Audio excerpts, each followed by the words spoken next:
It's another week ending today and time for a new edition of The Maze on ASO Television.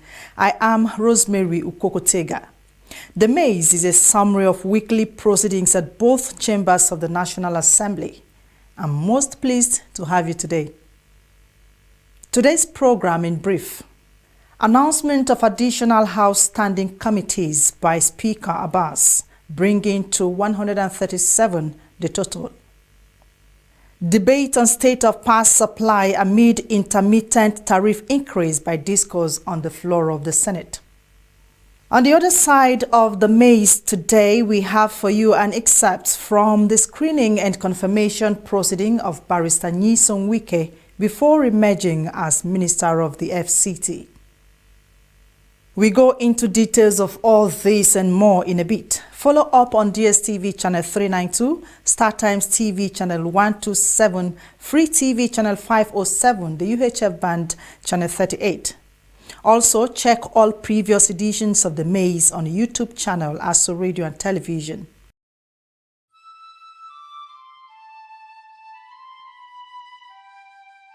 We are a nation blessed with people of diverse cultures, religions, languages, and opinions. It is ironic that we are now being ripped apart by our greatest strength, our diversity. We have allowed intolerance, insensitivity, bigotry, and nepotism to blind our vision of the greatness we can achieve working together as one. We may not have the same culture, nor religion, nor language, but we all belong to the same nation by the divine will of God. We did not choose to be Nigerians. Nigeria chose us. This nation is our divine heritage, and if we open our eyes, we would realize that what divides us pales in comparison to what unites us. And by the comparison and conciliation of our differences, we will grow until our differences disappear. Our unity cannot be willed by mere declarations, nor do we get unity by ignoring the questions that beg for answers. We must celebrate our diversity and debate our differences without fracturing our unity. Our strength is not in our numbers, but in our unity, because even the weak become strong when united. Nigeria unite. This message is brought to you by Abuja Broadcasting Corporation, owners and operators of ASO Radio 93.5 FM Abuja, ASO Television DSTV Channel 392, StarTimes Terrestrial Channel 127, Free TV Channel 507, People's TV Channel 285, and UHF Channel 38. You're watching The Maze on ASO Television. We take off at the Green Chamber. Speaker Mr. Tajuddin Abbas within the week announced 3 additional standing committees to reinforce legislative actions of the 10th House. The Speaker was in a meeting with some development partners who came visiting in his office. This interactive meeting is organized to provide an opportunity to share ideas and update you on your contributions and support to the House on capacity development for members and staff, which many of you have been involved in for over a decade. One of my cardinal policy thrusts on assumption of office as Speaker of the House of Representatives is capacity development for members and staff of the House of Representatives. This has become more imperative following the high turnover rate of the 10th House of Representatives, where we have over 200 new members with hundreds of legislative aides that are coming newly on board. This number of members and aides require improved capacity to cope with the office demands, hence the institutional capacity development requirement, one of the priority components of the legislative agenda of the 10th House of Representatives. It is important to acknowledge the technical support some of you have been providing for the National Assembly. We recognize the support and contributions of the development partners, such as the Policy and Legal Advocacy Center, PLAC, the Department for International Development, DFID, the Foreign Commonwealth and Development Office, FCDO, Konrad Adenauer Foundation, KAS, United Nations Development Program, UNDP, Partnership to Engage, Reform and Learn, the Civil Society Legislative Advocacy, CISLAD, International Community or Red Cross, Order Paper, among others. Your interventions have partly contributed to the success story of the legislative businesses of the House in the past. I hope that you will not do less in this assembly. The legislative agenda of the 10th House is the barometer to monitor and evaluate the engagement of the House with Nigerians. And we expect that you will, as usual, play the critical role in the successful implementation of the agenda. To us, as the representatives of the people, institution building is the gateway to professionalism, efficiency, and productivity. We are committed to ensuring that the 10th House of Representatives can respond to the yearnings and expectations of the citizens. We have observed that over the years, some of you have had to engage different committees and departments of the House of Representatives to sometimes organize programs without a coordinated approach or needs assessment of the House. The assumption is that each development partner has its own area of focus for which budgetary provisions would have been made, and their representatives in Nigeria would engage the relevant committees of the House in that regard. While that support is greatly appreciated, there is the need now for coordination in the 10th House of Representatives because of our peculiar challenges of capacity gaps.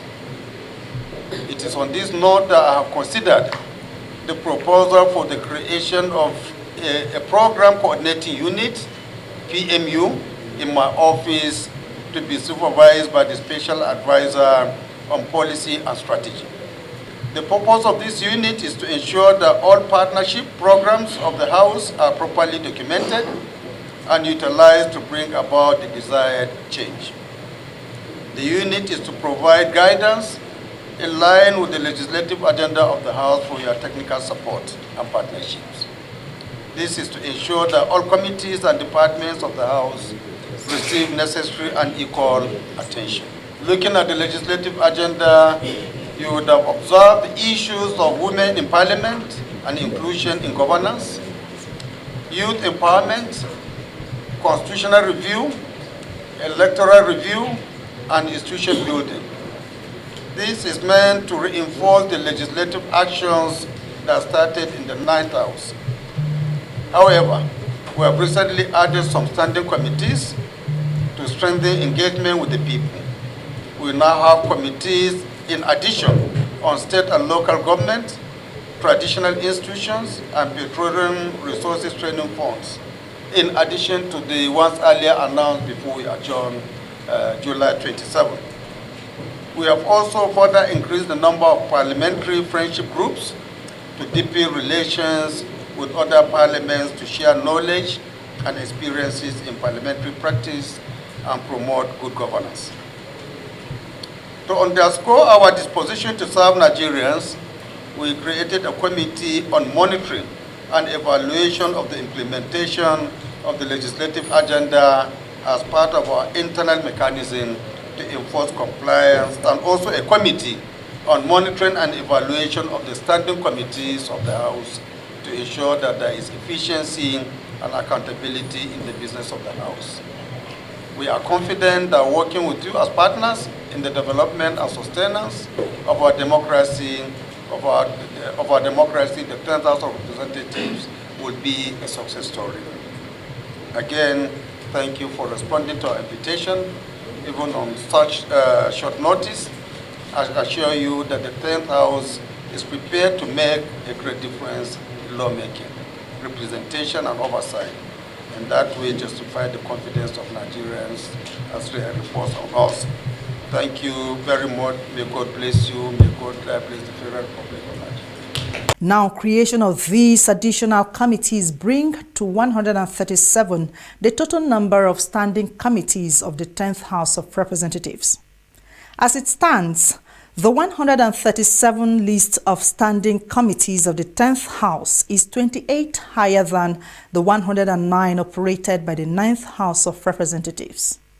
Now, just as the Speaker addressed colleagues on the formation of the first set of committees amid possible insinuations, he had provided reasons for the additional creation. At a chit-chat sitting with newsmen covering activities of the Green Chamber, Speaker Abbas hinted of his marching orders to all 137 standing committees to ensure efficiency in discharging the legislative tasks. He specifically informed of a monitoring committee already set up to keep all other standing committees on their toes.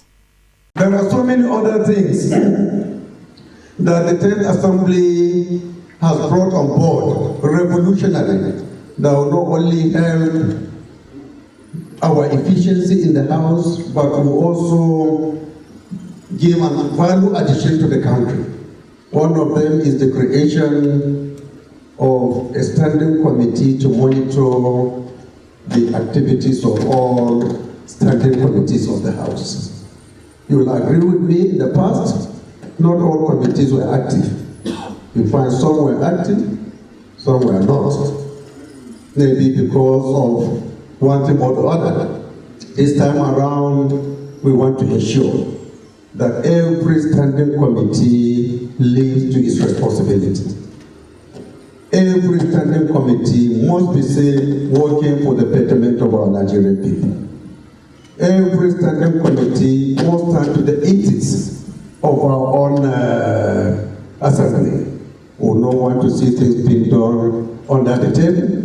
We want transparency. We want result-oriented administration. And that is the reason why we decided that this time around there should be a standing committee that will be daily monitoring what is happening in other standing committees. This is a new innovation. We have also tried to bring on board another standing committee that will monitor the implementation of our legislative agenda. I'm sure you're aware, at the beginning of each administration, we try as much as possible to articulate our agenda, our focus, our key objectives, what we want to achieve in the 4 years. This time around, in order not to get distracted, we have set up a standing committee to be monitoring on a daily basis how we are going about implementing our legislative agenda. Are you also aware that we brought on board so many additional committees during the last 3 months? And we are not doing it just to satisfy members who want to be leaders in the National Assembly. No, it's to enable us to further deepen our oversight functions, which I'm sure a lot of you know some committees are too unduly big, and in the past we were unable to actually conduct effective oversight. The media is also part of the Speaker's reform agenda as his stated plan to afford a more strengthened relationship with members of the press under his leadership. Under my leadership, the friendship, the bondage that has been existing between us and you will be further strengthened. I want to assure you that the collaboration and the partnership between members of the press and we at the leadership will continue to get better. I want to assure you that we are going to have a mutually beneficial relationship. You can take me as one of you. The door is open 24 hours for engagement, for advice, for whatever you think will move the National Assembly and the House of Representatives in specific. Please always endeavor to get in touch with us. You'll find us worthy of your humble selves, worthy of your advice, and worthy of our friendship. We will always be there for you. I want to assure you that the quarterly briefings you mentioned in your speech is one of the things, even if you didn't choose to say it, that we have been chewing and we have been considering to bring on board this time around. And we will start from the last quarter of this year, which will be December. We'll call you and brief you on all the activities that we are doing. I also want to assure you that we have also considered coming up with a small bulletin which will capture on a month-by-month basis all the activities of the House, from plenary to committee meetings to oversights, other engagements, and so on and so forth. That also gives you an opportunity to also, at a glance on a monthly basis, see what we are doing. And it will help whenever we are engaging each other for you to have objective information of our activities. I heard about your complaint concerning some other committees taking the option of executive session rather than an open session.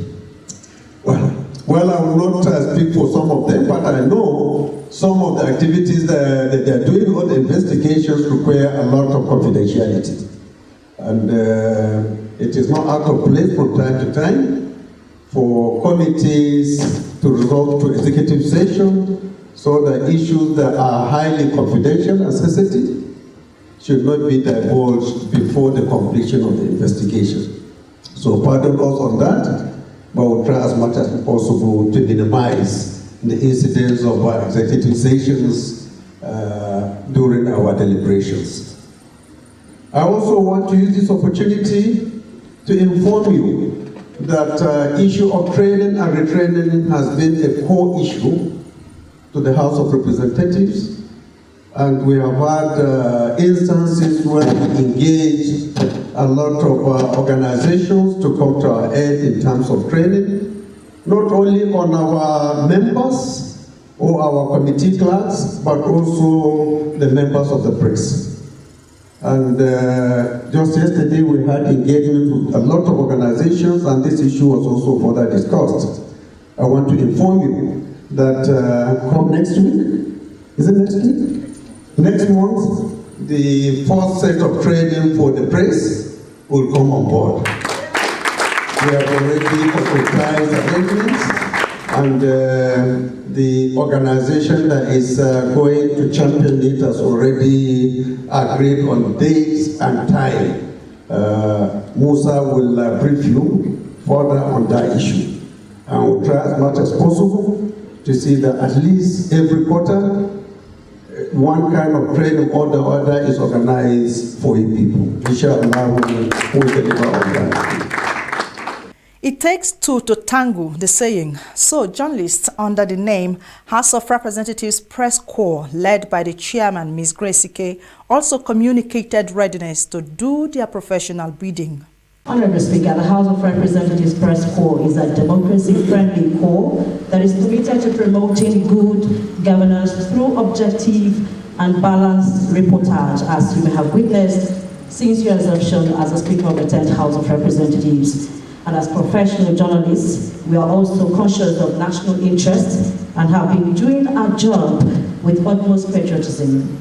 We are not oblivious of the fact that the Parliament is the person of democracy, and hence the report coming out of it must reflect the reality on the ground and meet the yearnings and aspirations of Nigerians. We go ahead to outcome of one of the committees sitting at the House.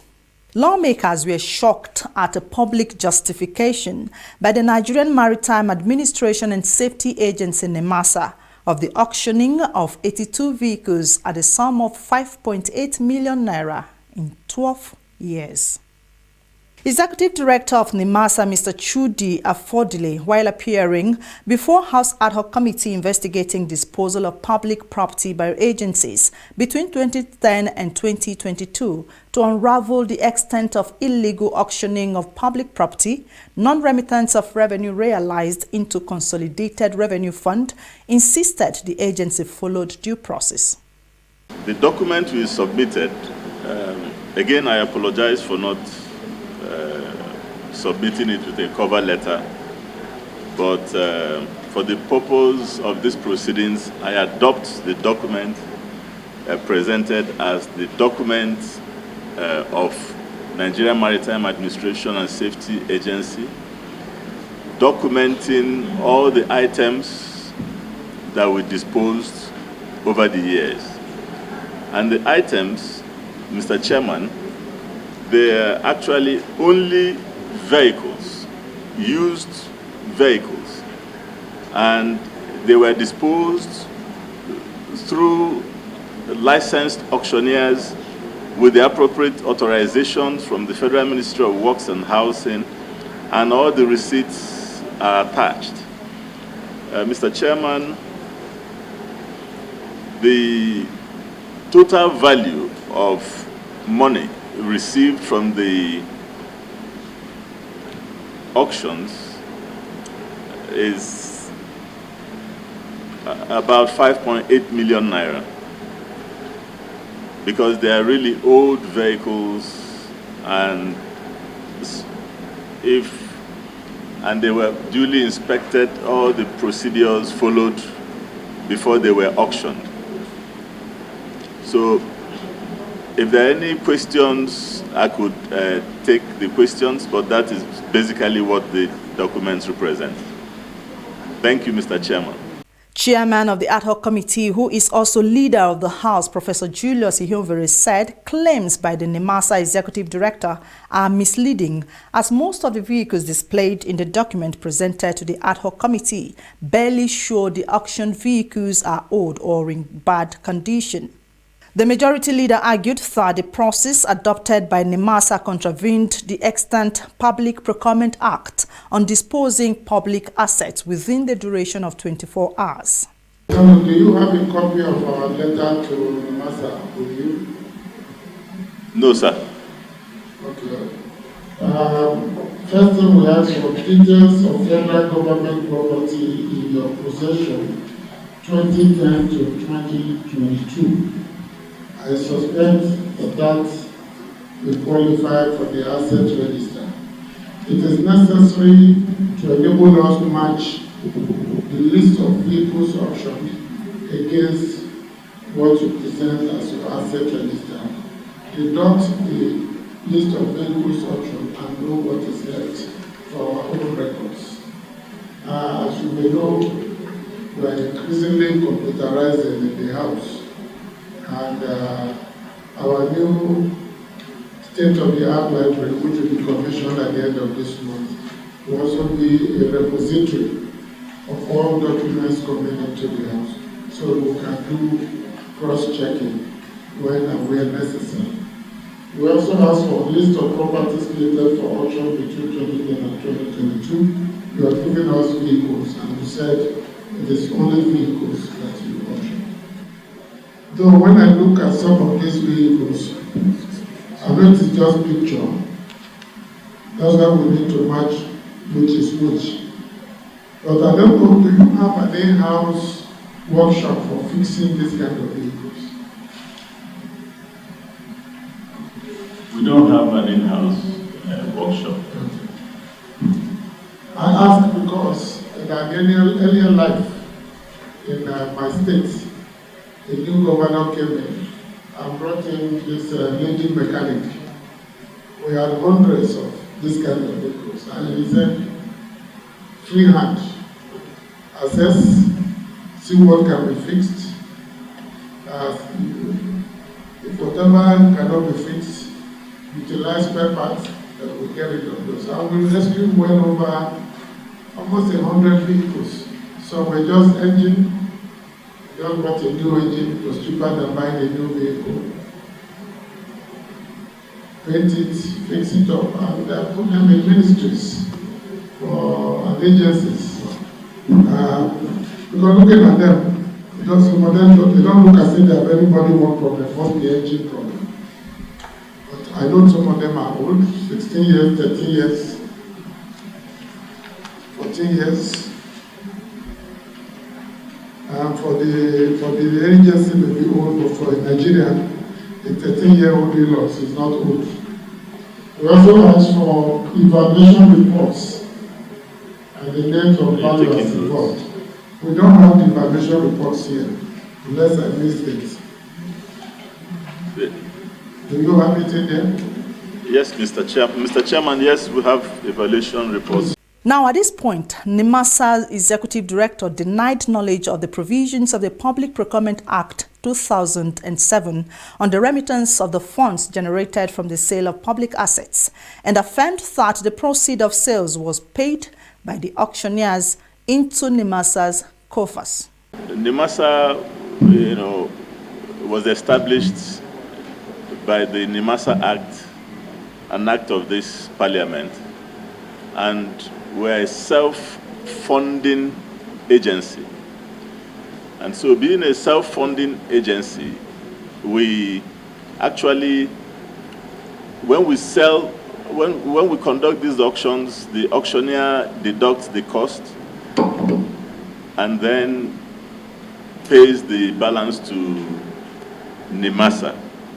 So we actually receive the money, and of course we pay taxes to the government, and we pay operating surplus, and withholding taxes, VAT for contracts we remit to the federal government of Nigeria. So in this case, we receive the money, and we believe that that is the right thing to do. But if it is the decision of this honorable committee that the money should be remitted elsewhere, we will be very glad to comply, Mr. Chairman. I'm not aware that this falls under the Procurement Act, but actually I'm really not aware of a specific provision on auction in the Procurement Act. But like I said, Mr. Chairman, whatever the law says, we will comply. The House Ad Hoc Committee, after attending to another agency, the Sokoto River Basin's delegation over indiscriminate sales of public assets to management of the agency in breach of extant Public Procurement Act at ridiculous prices, directed the delegation and those from NIMASA to provide relevant documents that will aid ongoing investigation. Now to the Red Chamber. Senators had a robust debate on issues surrounding power supply amid intermittent increase in tariff. A motion by some senators sought to halt a recently proposed increment by the country's electricity distribution company, DISCOs. Here is how it all played out. The need to halt the proposed increase in electricity tariff by 11 successor electricity distribution companies, referred to as DISCOs. The Senate observes that the 11 successor electricity distribution company, DISCOs, have filed an application for rate review with the Nigeria Electricity Regulatory Commission, NERC. The request for rate review is premised on the need to incorporate changes in macroeconomic parameters and other factors affecting the quality of service, operation, and sustainability of the companies.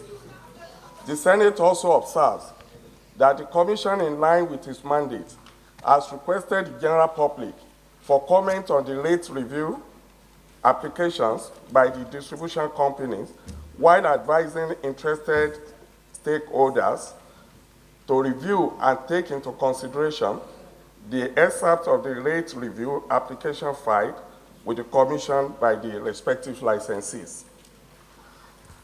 The Senate is aware that as part of the Nigeria Electricity Regulatory Commission rulemaking process and in the review of the powers conferred by the Electricity Act 2023, the Commission is empowered to conduct a rate case hearing on the application price for making a ruling. The Senate is also aware that the Nigeria Electricity Regulatory Commission has, through its official website, published and set 20th July 2023 deadline for comment by stakeholders.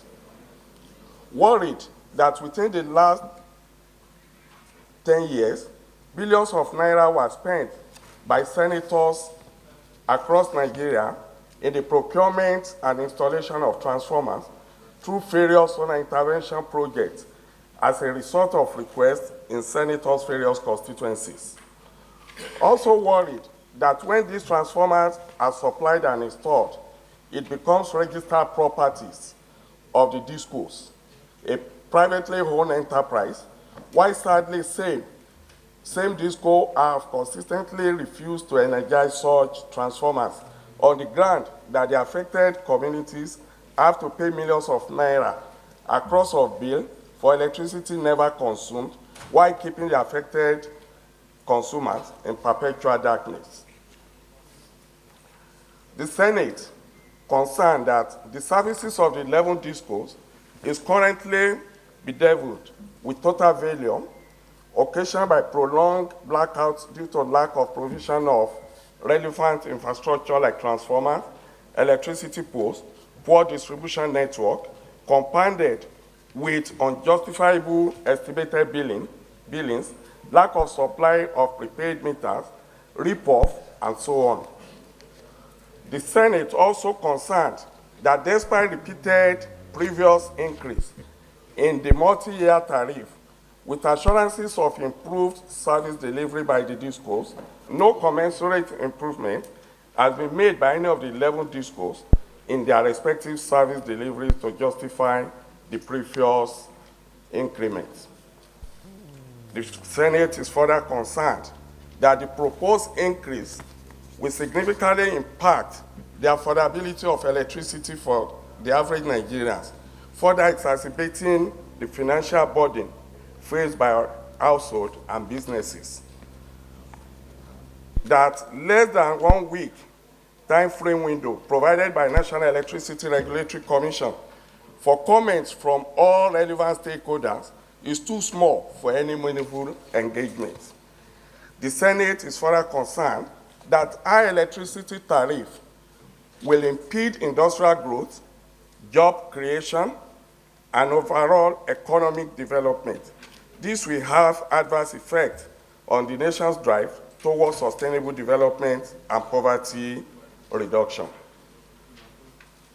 The Senate is further concerned that it is essential to address the issue of inadequate power supply, metering, and quality of service provided by the DISCOs.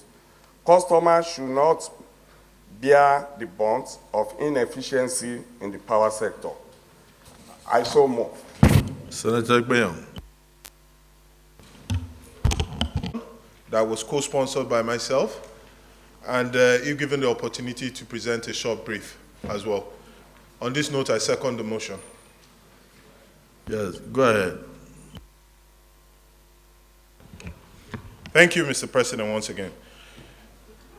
Distinguished colleagues, it is important to note that the removal of fuel subsidy has adversely affected the general prices of goods and services within the economy, with a very high rate of pass-through inflation.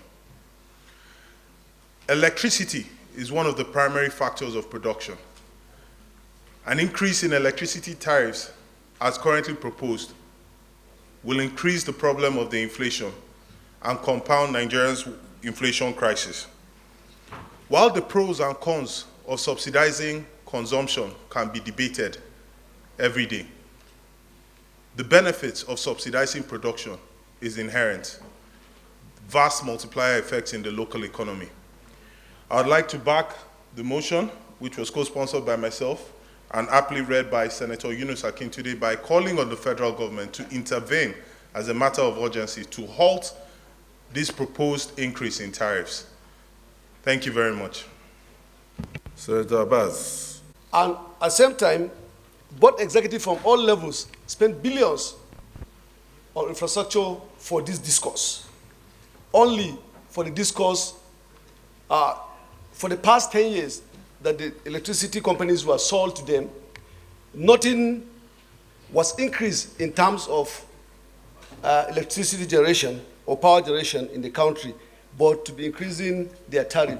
Mr. President, we should know that tariffs are being graded into 5.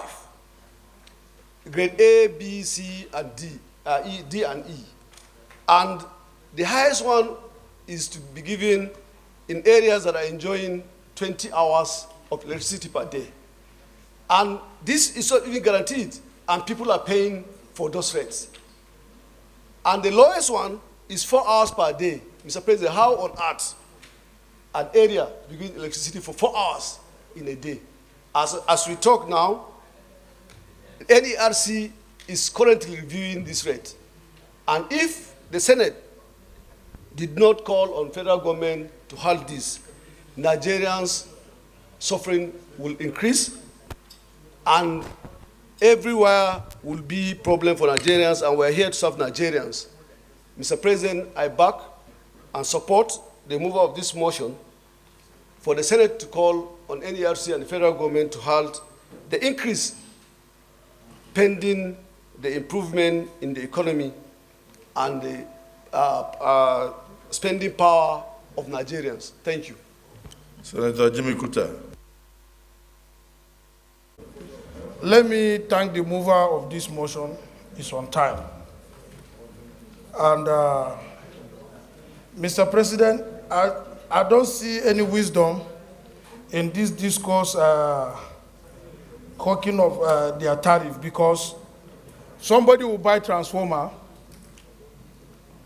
the community will pay money for installation, and they're even calling us. Like me, I have a request now, 1.7 million, somewhere close to my mother's house.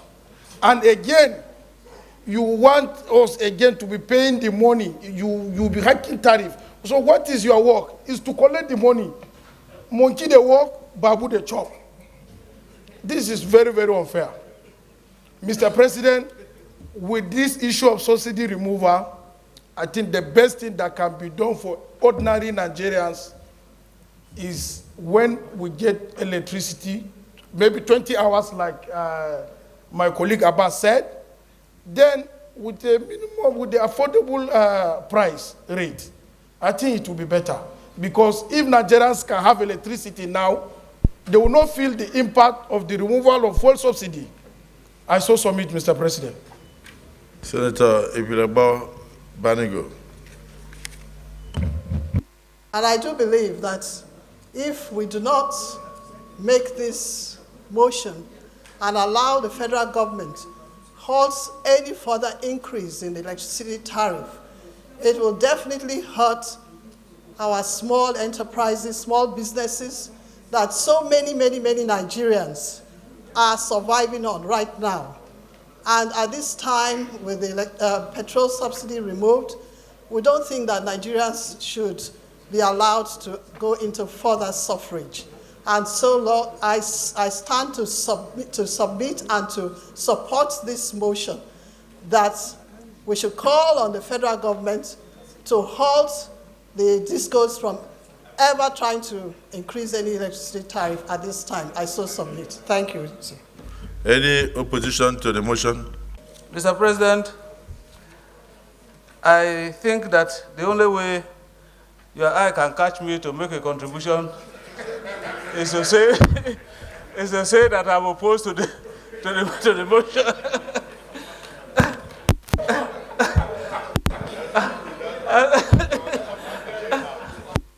And so, Mr. President, distinguished colleagues, Mr. President, with your kind indulgence, I want to make a very few comments on this very, very important motion. And I want to start by thanking my colleagues for timeously bringing this motion to the attention of the Senate. Because, Mr. President, there is no gainsaying that we all know that many industries, many factories, many companies have relocated from Nigeria to even neighboring Ghana and Benin Republic here on account of our lack of energy. And Mr. President, as my colleagues are saying, I have had the privilege of providing about 4 or 5 transformers to my communities. And like they say, the discos will not install them. But immediately you install with all the payments, they will come and take charge of the transformers. It becomes their property. Mr. President, as I'm speaking to you, you have to go through all levels of rigors, even pay their staff to get these transformers installed. And I think that the epilepsy in the power supply sector of this country has become very legendary. And to compound that matter, you now want to increase tariff. Tariff for what? For the distribution. You remember, Mr. President, that it has been reported recently that there is enough power generated, but not the capacity to distribute it. And here we are, DISCOs applying. After they have given indication of increasing tariff and giving a deadline of July 1st, they are now applying for approval for a review. Approval for something that they have already taken action or decided on. And so, Mr. President, I think it is germane at this point in time for all of us to agree to ask the federal government to intervene immediately in the interest of the people of this country, because I think the DISCOs have taken us for a ride for too long. Thank you, Mr. President. I have decided to stand up to call this additional prayer to follow the footpath of Senator Abamoro, because since the beginning of this Senate, I've been raising my hands and you have never called me. My additional prayer is taken from the speech of Mr. President Bola Ahmed Tinubu that says, "Let the poor breathe." Mr. President, distinguished colleagues, let the poor breathe. That is my additional prayer.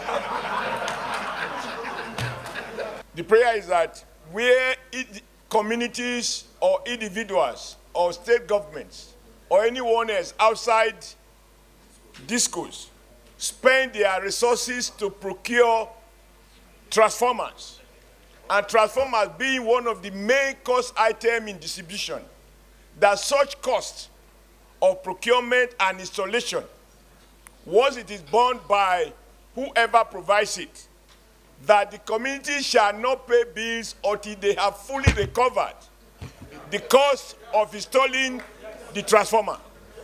Because as senators, we are not to lament, we are to prevent and protect the consumer. Call on the federal government of Nigeria to intervene and halt the proposed increase in electricity tariff by the distribution companies, the DISCOs. Those in support of this prayer say aye. Those against say nay.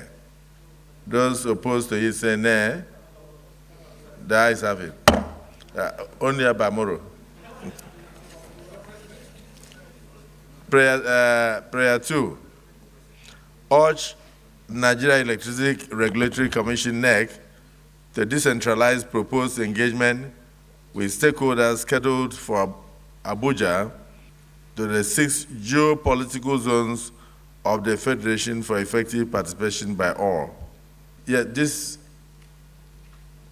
prayer simply says that since there is a proposed meeting of stakeholders, that we should urge that this be decentralized to the 6 geopolitical zones to enable more stakeholders participate.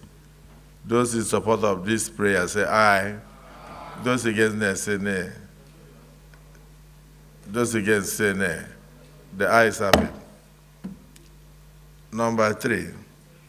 Also urge NEC to thoroughly look into the rate review application filed by the DISCOs, taking into consideration the interests of citizens, affordability, and the need for improved service delivery. Those in support of this prayer say aye. Those against say nay. The ayes have it. Further urge NEC to explore alternative measures to address the financial challenges faced by the DISCOs, such as improving operational efficiency, reducing technical and commercial losses, and enhancing revenue collection mechanisms. Those in support of this prayer say aye. Those against say nay. The ayes have it. Equally urge the DISCOs to henceforth discontinue estimated billing and make available to all electricity consumers prepaid meters at affordable prices. Those in support of this prayer say aye. Those who are not in support say nay. The ayes have it. And finally, mandate the Committee on Power to engage with the Federal Ministry of Power, the NEC, and other stakeholders to find lasting solutions to the challenges facing the Nigerian electricity sector, including the need for comprehensive sector reforms. Those who are in support of this prayer say aye. Those who are against say nay. The ayes have it. We are going to round off today's edition of The Maze with the making of my minister. Yes, my minister.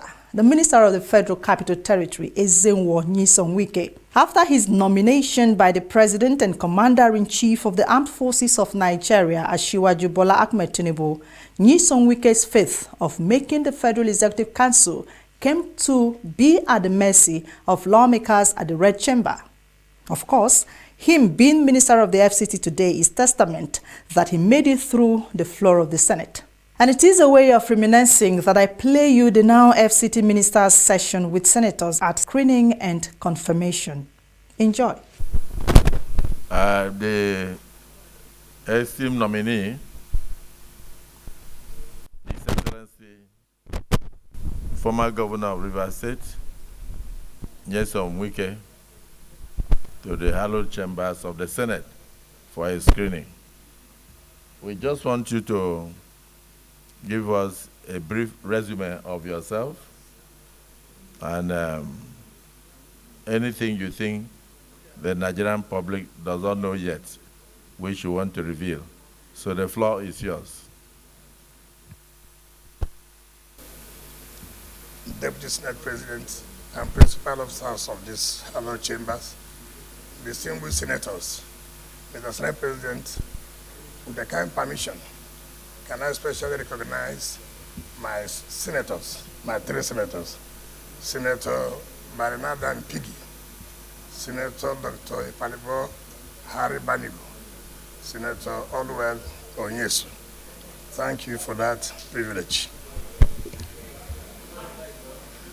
Mr. Senate President, my name is Ezenwo Nyesom Wike. I'm from Obiabo local government of Rivers State. I've had my education in Rivers State from primary school to secondary school. I went to University of Port Harcourt and had my first degree in political science and administrative studies. Thereafter, I went and served my National Youth Service in then Gongola State, now Adamawa and Taraba State.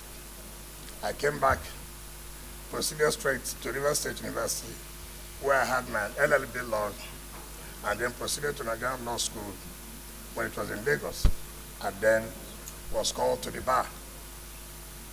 After my call to the bar, I had a brief stint in practice with E.C. Okala and co-senior advocate of Nigeria. Thereafter, I came to the fore of politics and then contested for the chairmanship position of Obiabo local government in 1999. I won as chairman and then as a second time chairman. Of course, Nigerians know that Nigeria and I represented Africa in Commonwealth of Local Government. After that, I became the Chief of Staff to the government of Rivers State in 2007. Thereafter, I became a Minister of State Education and then became the Supervisory Minister of Education. In 2014, I resigned and went to run for the governorship of Rivers State. I became the governor of Rivers State in 2015. Again, I recontested in 2019 and won. To the glory of God, I served out my tenure May 29, 2023. As governor, it's on record in this country. Everybody will attest the fact that I changed the landscape of Port Harcourt. It's on record. In 4 years, I constructed 12 flyovers in 4 years. Not by any contractor, but Janus Berger Nigeria Limited. One of you, Mr. President, will attest to the fact that you have even come to Rivers State to commission projects. Eminent Nigerians in both, it does not matter which affiliation, whether you're a politician, whether you're not a politician, whether you belong to Party A or you belong to Party B, all have come to Rivers State to commission projects. And I can tell you, what is important, there's no thing like magic. What is important is what passion do you have? What commitment do you love your people? And I can say, as a governor, then, in my 4 years, in the second tenure, I've never left my state and slept outside my state. I've made sure that I'm in my state to take the challenges, to solve the problems of my people. And that's why when I was living like a hero. They escorted me home, where women brought out their wrappers and laid on the ground and said, "March on the wrapper, welcome our son. You have done very, very well." Distinguished colleagues, before you is a man that needs no introduction. His Excellency, Governor Emeritus Nyesom Wike. Even as he was speaking, you could see the passion. You could see the love that he has for this country.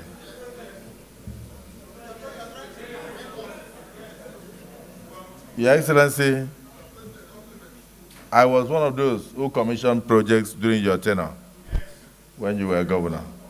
So we welcome you, but this is the Nigerian Senate. And one of the things that the public worries about is that sometimes we play more politics with our voices. But when we get into office, we close the door against Nigerians. Will you be open? Will you have an open door policy so that all Nigerians can access you, even the poor, those with problems? Will you also be in a position to allow proper oversight of whichever ministry is given to you by legislators? Because those are the things that concern us. Being accessible to the people that you are meant to serve, and also allowing proper oversight for accountability. Deputy Senate President, do you have a question for this nominee? Otherwise, we tell him to take a bow and go. My distinguished colleagues, Mr. President, so I am beginning to see that if you have this kind of person as governor in several states in this country will change. So my question is this: the wonderful work you did in Rivers, are you going to replicate that in any ministry that you find yourself when, after you've been cleared to be a minister in this country? Are you going to replicate that? Are you going to do the same thing you did with the passion, the zeal you execute, that you put forward in executing those projects? Are you going to replicate that kind of scenario? That's my question. Here is the nominee of Mr. President, but from Rivers State. The Rivers State caucus, do you have any objection? Thank you, Mr. President. On behalf of the 3 senators from Rivers State, that the man standing before you is our best from Rivers State. We are here, let me not just over-exaggerate, but I want to say he's our role model. I want to say all what he has said and what he has enumerated in his CV, and some he has not put it in. The 3 senators from Rivers State and over 5 million Rivers people back at home, we are saying we are in total conformity with our leader. And I want all my distinct colleagues to just ask our leader to take a bow, if possible, and go. Thank you, Mr. President.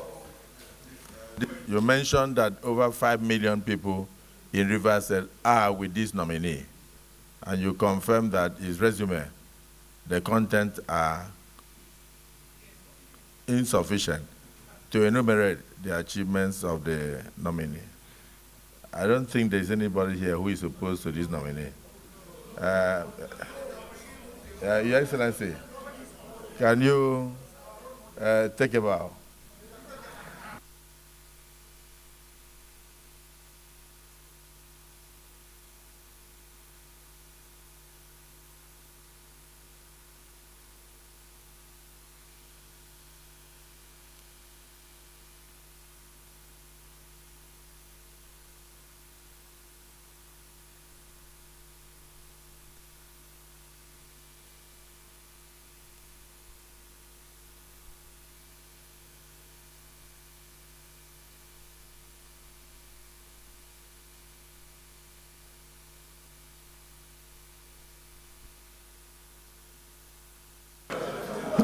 Needless I tell you, the new sheriff in town, man like Wike, has already taken off rightly, maintaining momentum in the nation's capital.